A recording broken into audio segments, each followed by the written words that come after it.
Good morning student. SST की online class में आपका स्वागत है। हम लोगों ने पिछले वीडियो में पढ़ा फ्रांसीसी क्रांति के बारे में। उसके अंतर्गत हम लोगों ने दास प्रथा का उन्मूलन और पीछे आतंक का राज और महत्वपूर्ण टॉपिक्स पढ़े। आज हम लोग का जो टॉपिक है वो है क्रांति और रोज़ाना की ज़िंदगी। क्या सवाल पूछ रहा है आपसे, क्या राजनीतिक विचारधारा या क्रांति से लोगों की ज़िंदगी में, लोगों के पहनावे में, लोगों के बोलचाल, लोगों के खान पान की आदतों में बदलाव हो सकता है?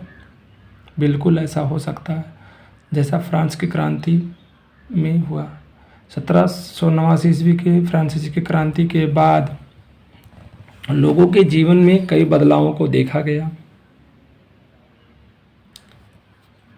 क्रांतिकारियों ने कुछ कानून बनाकर, जैसे समानता का कानून, स्वतंत्रता का कानून बनाकर रोज़ाना की ज़िंदगियों में, लोगों की ज़िंदगी में उतारने का प्रयास किया।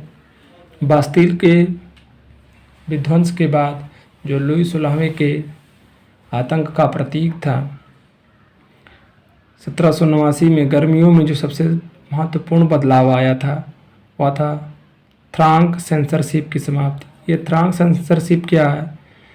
फ्रांक सेंसरशिप का मतलब ये है कि फ्रांस में प्राचीन राजतंत्र या लुई 16वें के शासनकाल तक कोई भी खबर, अखबार या बोलने की स्वतंत्रता, नाटक, संगीत, किताब, पुस्तक, कोई भी चीज़ें जब तक नहीं छपेंगी, जब तक आपके शासक या कह सकते हैं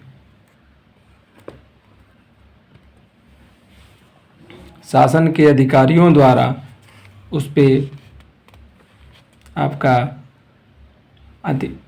अधिकार या कह सकते हैं आदेश ना दे दिया है, ठीक है ना। लेकिन क्रांतिकारियों की सरकार की स्थापना के बाद बोलने की स्वतंत्रता, घूमने की स्वतंत्रता, ये सारी स्वतंत्रताओं के अधिकारों की घोषणा की गई। परिणाम यह हुआ कि फ्रांस के देहाती क्षेत्रों में या फ्रांस के ग्रामीण क्षेत्रों में, गलियों में अखबारों, पर्चे, पुस्तकों की बाढ़ सी आ गई।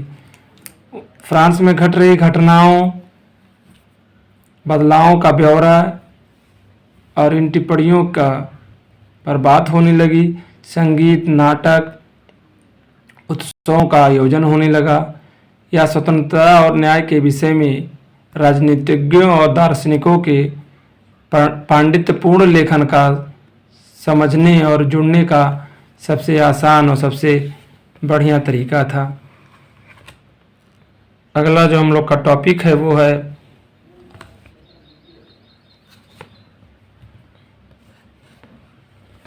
निष्कर्ष। 1789 से 1799 के दशक में फ्रांस के इतिहास में जो राजनीतिक और सामाजिक उथल पुथल या आमूल चूल परिवर्तन हुए, उसके बाद नेपोलियन बोनापार्ट फ्रांस के कर्ता धर्ता बना और उसने जो भी फ्रांस के विस्तार की बातें की या क्रांति को आगे बढ़ाया, और क्रांति के परिणाम स्वरूप राजा की राजगद्दी को हटाया गया, एक गणतंत्र राज्य की स्थापना की गई।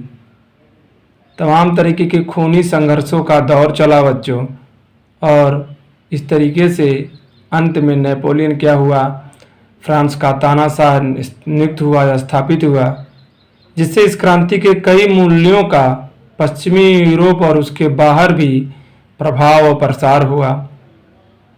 नेपोलियन ने निजी संपत्ति की रक्षा के लिए कानून बनाकर नाम तौल की दशमलव प्रणाली चलाई। जनसाधारण ने प्रारंभ में नेपोलियन को स्वतंत्रता के प्रतीक के रूप में समझा, परंतु शीघ्र ही जनसाधारण नेपोलियन के यूरोपीय सिद्धांत या एक व्यक्ति, एक परिवार या सैनिक भर्ती अनिवार्य विषय, ये सारी बातों या सैनिक कार्रवाई से लोग ग्रसित होने लगे अंततः 1815 में नेपोलियन वाटरलू के युद्ध में पराजित हुआ और यूरोप के बाकी हिस्सों में मुक्ति और आधुनिक कानूनों को फैलाने वाले उसके क्रांतिकारी प्रभाव भी उसकी मृत्यु के साथ धीरे धीरे समाप्त होने लगे। लेकिन उसके द्वारा किए गए सुधारों का जो असर है वो बाद में दिखने लगा। इस क्रांति में आधुनिक इतिहास की दिशा ही बदल दी। इससे पूरे संसार में एक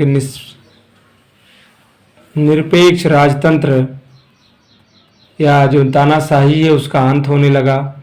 नए गणतंत्र और उदारवादी राजतंत्र बनने लगे।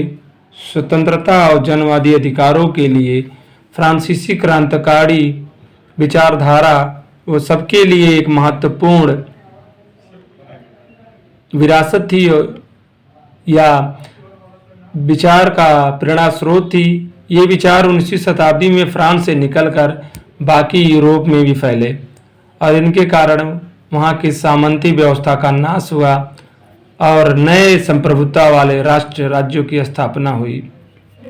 अपने आंदोलनों में औपनिवेशिक समाजों की दास्ता को मुक्त कराने का कार्य और नई विचारधारा को परिभाषित करने का भी कार्य किया।